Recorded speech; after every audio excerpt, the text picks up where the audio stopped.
We live in a global world, which means that more and more as we think about the brands that we are managing and growing, we have to think more about and consider people who have the problem that our brand solves, but who speak other languages and prefer to get their information in other languages. I mean, there have been brands for decades, probably even more than a century, who have been expanding their reach to other markets, whether that's through actually physically opening locations or shipping their products over to people who live in other parts of the world. But depending upon what type of business you have now, thinking about engaging and reaching consumers who have the problem that your brand solves, who live in other parts of the world or who speak a different language than the primary language that you operate in, there's a number of ways that we can think about how to engage them effectively as we think about inviting them to be our customers as part of our customer acquisition strategy. So I've been thinking a lot about various strategies for reaching people who speak other languages, particularly for brands who want to grow and know that reaching people in other markets or who speak other languages, even within the country that they're primarily operating in, is a very important aspect of that. So I wanted to talk with someone who's in the trenches doing this day in and day out to get some insights. So I sat down with Selim Dahmani, who is part of the French growth team over at HubSpot. So day in, day out, he sits in Ireland and he's working to grow the consumer base of people who speak French, particularly for HubSpot, which is a company that is based in the US in Boston, right? So Selim has a lot of really wonderful insights to share that are super helpful for you as you think about what is the most effective way to reach people and convert people who speak other languages as you're thinking about growing your brand and acquiring a new customer base. So after this short break, you will hear my super insightful, super actionable conversation with Selim. Did you know that most businesses only use 20% of their data? That's like reading a book with most of the pages torn out or paying for a coffee that's just 1/5 full. Point is, you miss a lot unless you use HubSpot. Their customer platform gives you access to the data you need to grow your business. The insights trapped in emails, call logs, and transcripts, all that unstructured data that makes all the difference. Because when you know more, you grow more. And when you get a full cup of coffee, you can do more too. But I digress. Visit HubSpot.com today. Hey, Selim, thanks so much for joining me today. How are you? Hi, Sonia. Thank you so much for having me. I'm great. Thanks. How are you? I'm doing well. I'm so excited about this conversation and really excited to learn so much from you. But before we dig into the topic we've got today, can you tell the people, who are you and what do you do? Sure. So my name is Selim Dahmani.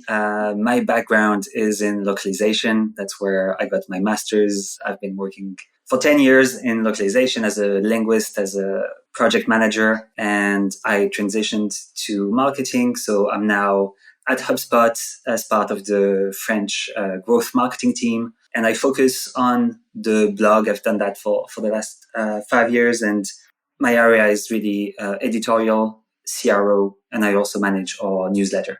Very cool. That's a lot of good stuff. And I'm sure you've got so many wonderful insights to share on all of that. So hopefully we can get as much as possible out of you today. But I want to ask you a couple of things all about multilingual content strategy and why should brands even be thinking about engaging in developing one? Absolutely. I think it's not something that's the first thought when building a company. It seems far away, and it's much later when there's an established market in the original country that maybe even sales are being generated from other countries that the thought starts to form of how can we maximize that? Yeah. How much revenue can be brought from the markets that we're not focusing on at the moment?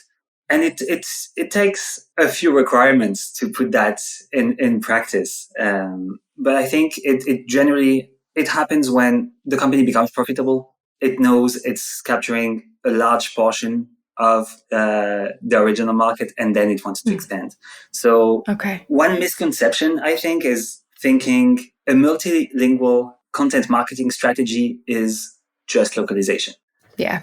And maybe we can define that a little bit more. I think the difference typically between translation and localization is that localization takes into account all the technical aspects of making sure it's going to render correctly.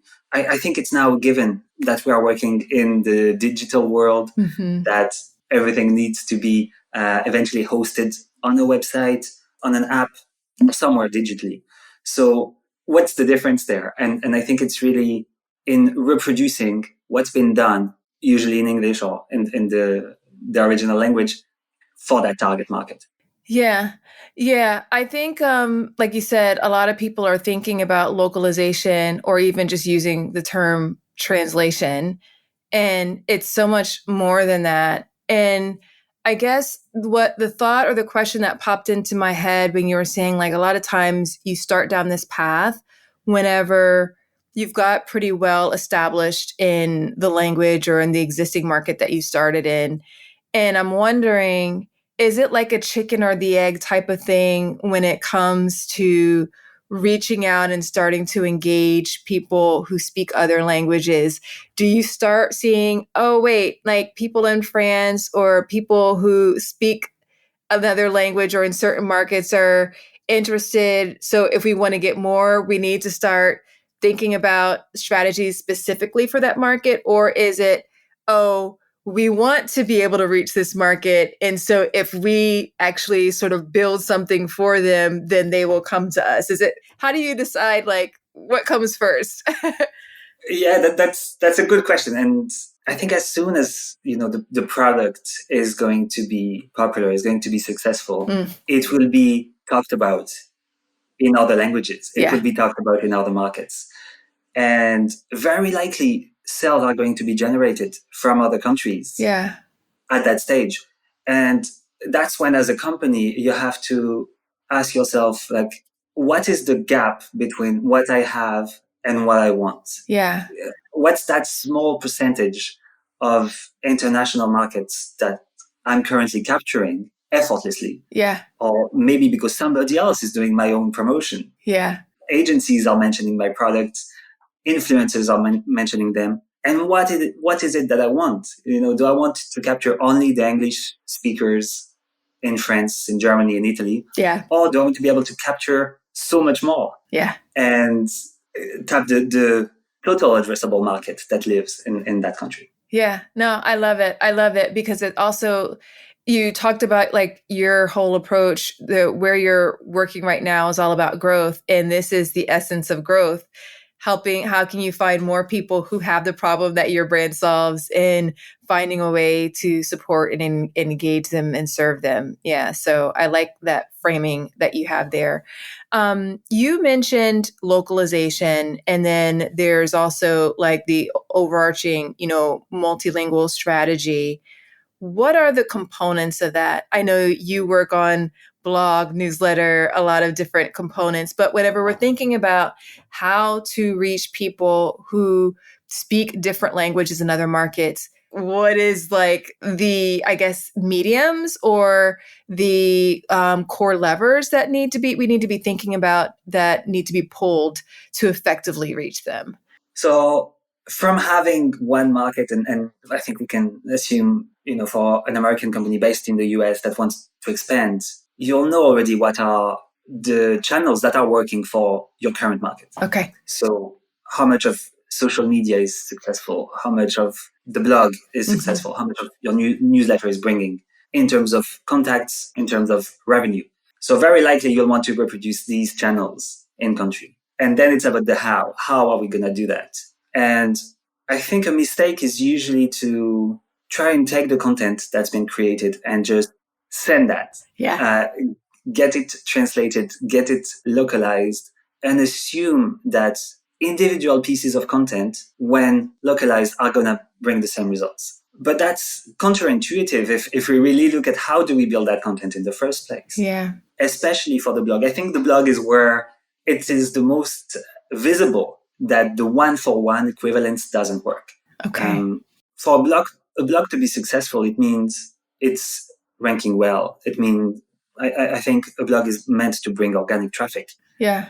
Organic traffic means we have targeted keywords that we know are going to bring, that we know are responding to an MSV.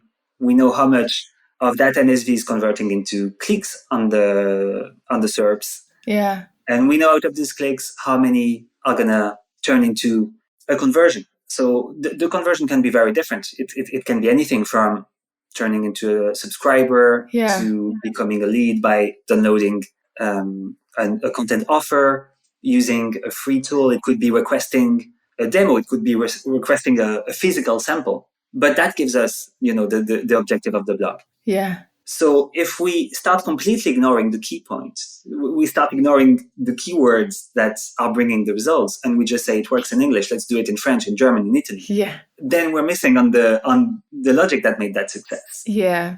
So we have to try and go back and say, okay, what was the starting point? It was the keywords. Maybe we can explore from what exists in English, which ones have the best potential, but really start taking that native approach of saying, we want to look at the reality of search in that market.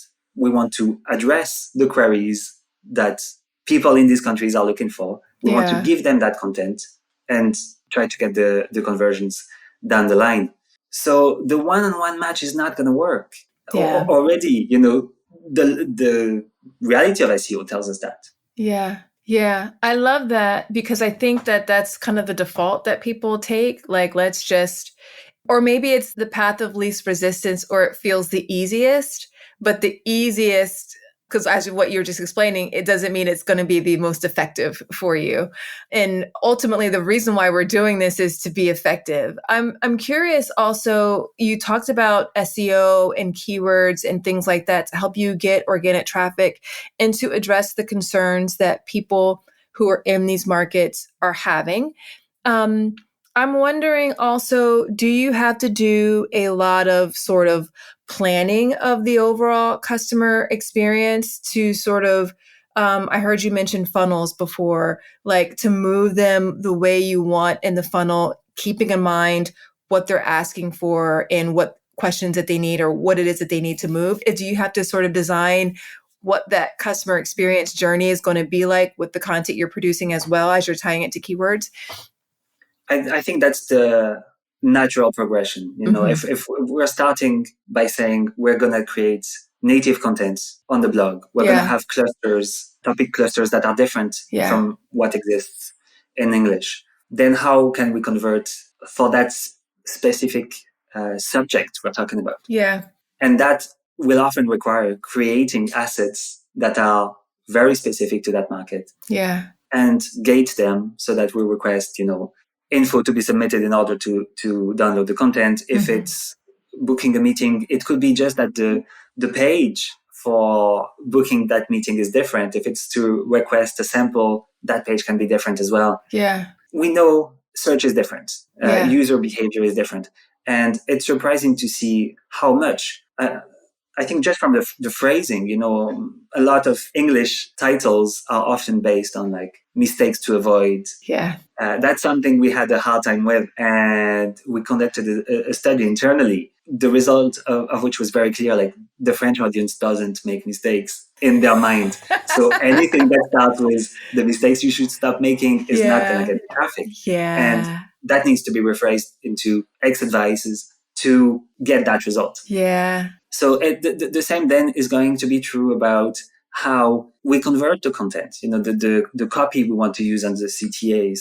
And I think it speaks to how much freedom is required for international marketing teams to be successful. Yeah. If we look at going international only through the lens of localization, it is so restrictive. Yeah. It's as you said, it's the easy path, but we're not looking at the return on investment that we could get from having a truly native approach. Right. Yeah. So if I hear what you're saying correctly, what you have to do is do not put the primary market or the original market that you're starting with, let's say it's English. English should not be your center of the universe whenever it comes to reaching other markets. You have to have customer intimacy for all the people that you're trying to reach and develop what you need to create for them to move them along that journey, rather than assuming this is our starting point, this is our North Star, and everybody else needs to sort of fall in line with that. That's not how it works. And that's not the path to be successful.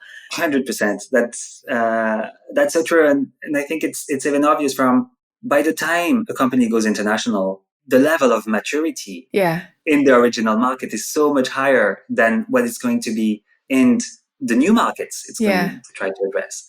So even at HubSpot, we've seen the reception of the freemium model as something that needs so much more work in our international market. I think we're in a day and age where suspicion is so high of everything. So something is free, that's fishy. Why is it?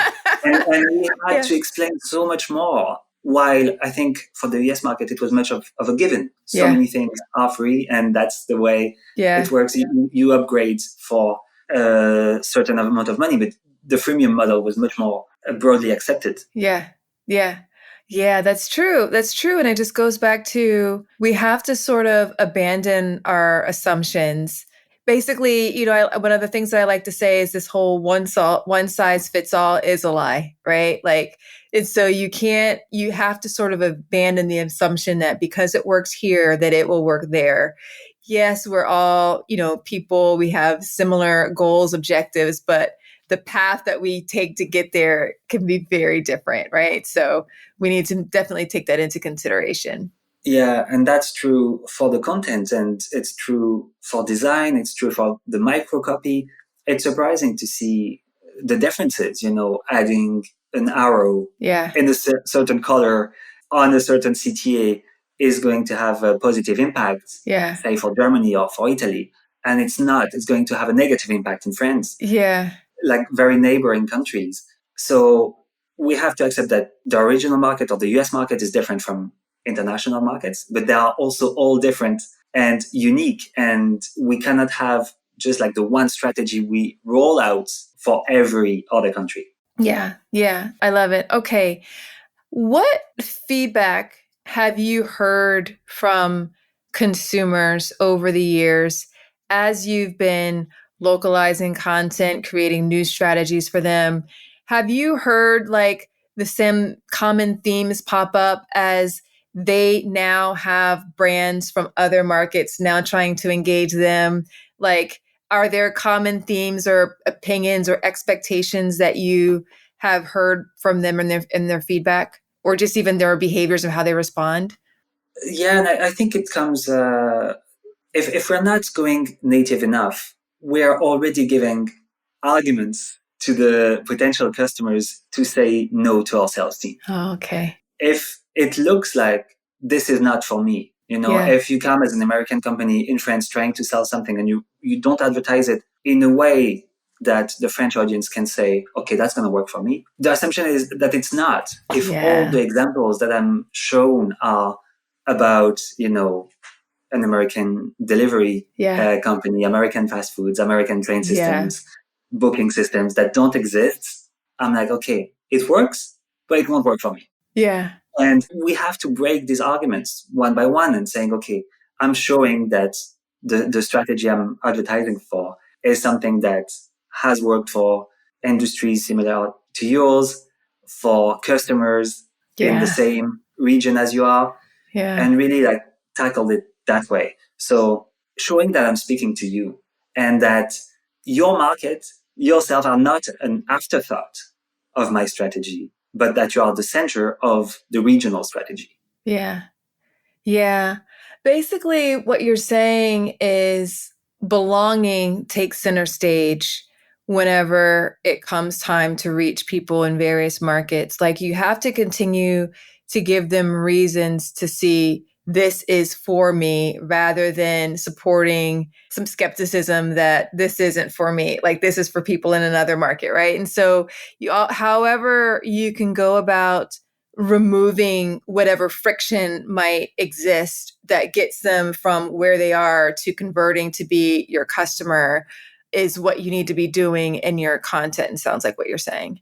Yeah, and it goes through, there's different ways to achieve that. I think a big part of our job is also to define how we're going to write. Yeah. I think HubSpot in the US is seen as quite a fun brand. Yeah. And I think the French market in particular, even the German market, are so much more formal. Yeah. The way to address the readers is by default Yeah. the formal way of addressing.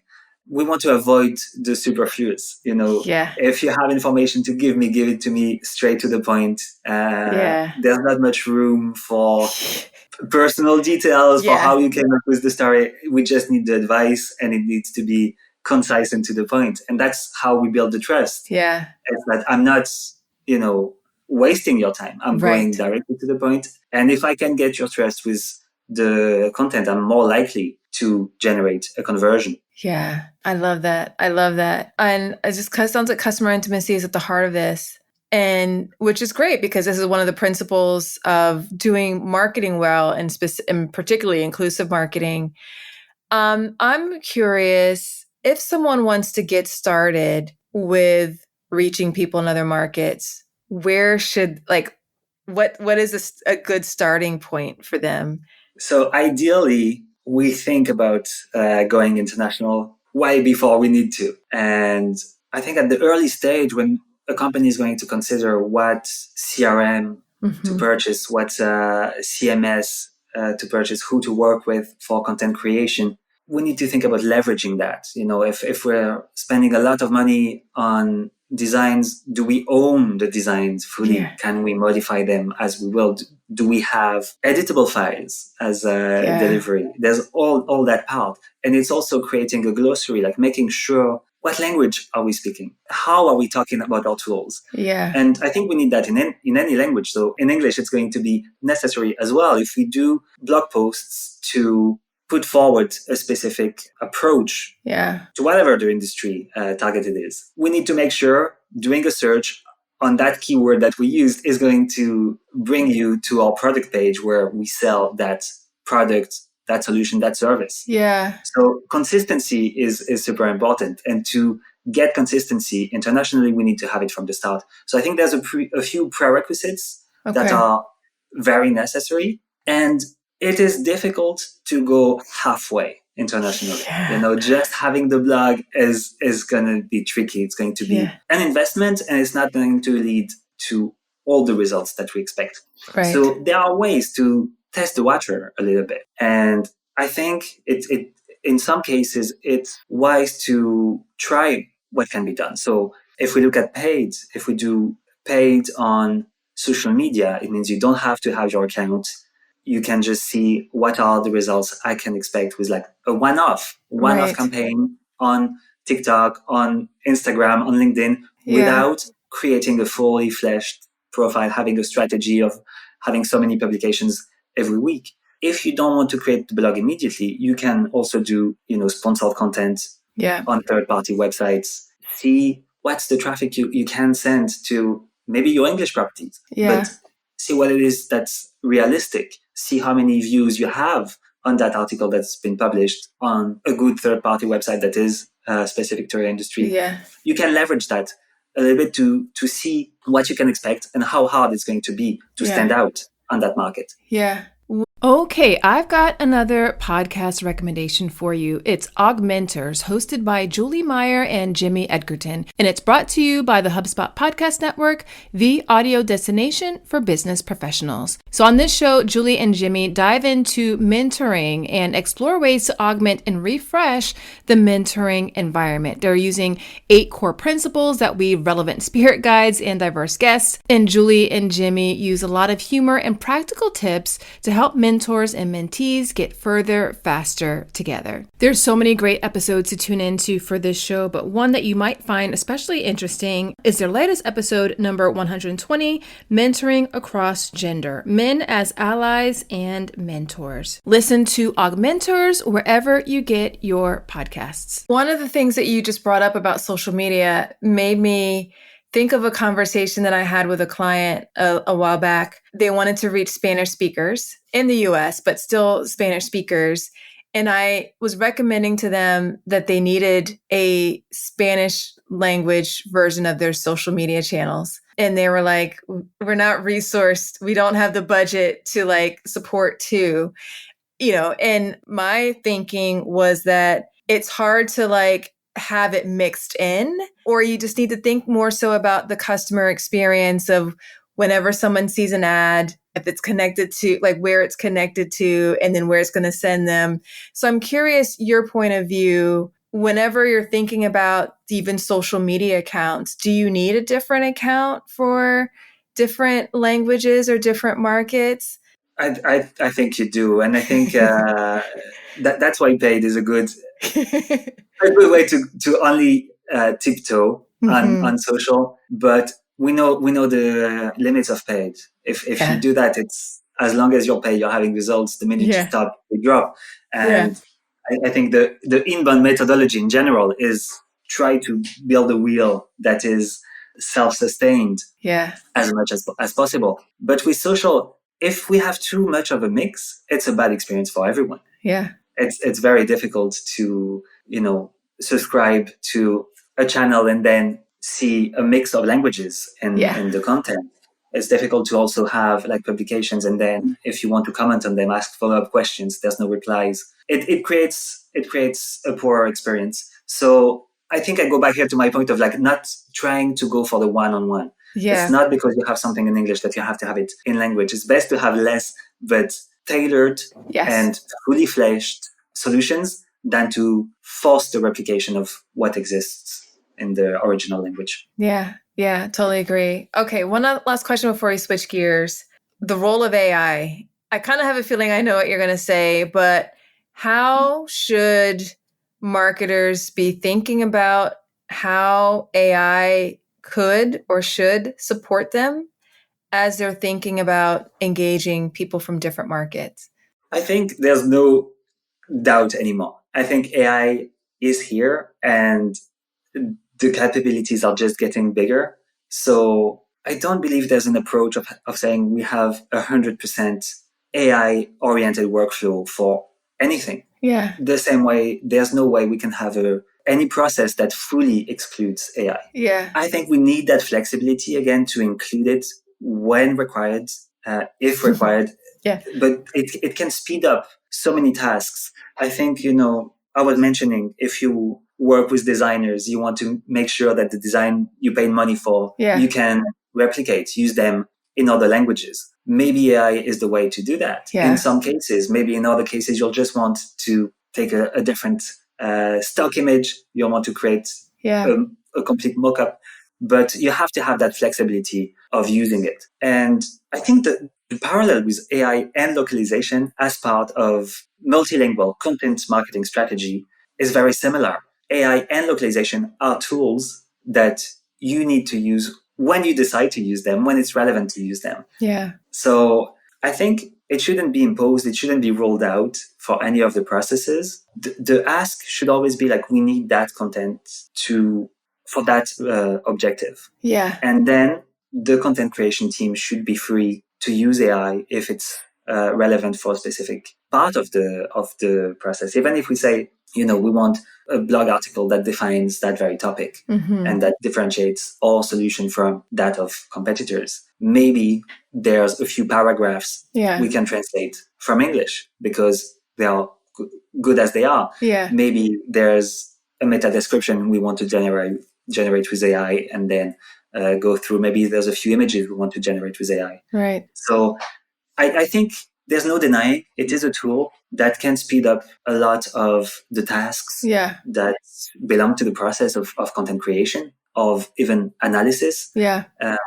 So it just needs to be embraced, in my opinion, in part of the day-to-day. And again, giving that flexibility, I think it would be counterproductive also to impose AI on specific tasks, the same way it would not make sense to impose localization of specific pieces of content. Yeah. Yeah, totally agree. Selim, this has been super fun. I want to switch gears a little bit and find out your perspective as a consumer. Can you tell me about a time where a brand made you feel like you belonged?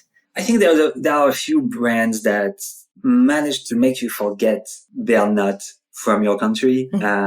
I think in the B2C in particular, like Green Giant, Mr. Clean, nobody really thinks about that as being like from somewhere else. They feel very native everywhere. But I think there's a trend now in the tech industry to really go to the next level, because the consideration before purchase is so much more important. We need to have the attract phase, all the content that generate the attractions of traffic, returning traffic, really detailing plays and solutions fully fledged. But it goes beyond that. It's also all the conversion content, the tools I can use to see what would that solution look like for me. If it's anything from software to like irrigation systems, like can I have a mock-up of what that's going to look like for me? But also all this part after sales, the delight section, like do I have documentation to help me find solutions? And I think more and more user-generated content. We were talking about social media. I think a big part of social is not what the company is putting forward. It's the replies, it's the comments. So can you provide that community for me? Where I see, for instance, IKEA had a great way of leveraging content from users. And you can see, okay, he could build that furniture in less than an hour. So can I? I'll go the next step. I'll buy it, and it fits in nicely. I see you can, put the angle sofa on one end or the other. I think that part is key. So I think it's very hard to convince the audience I'm doing that content for you. It's more about avoiding the frustration of never pointing out that, oh, you didn't think of me.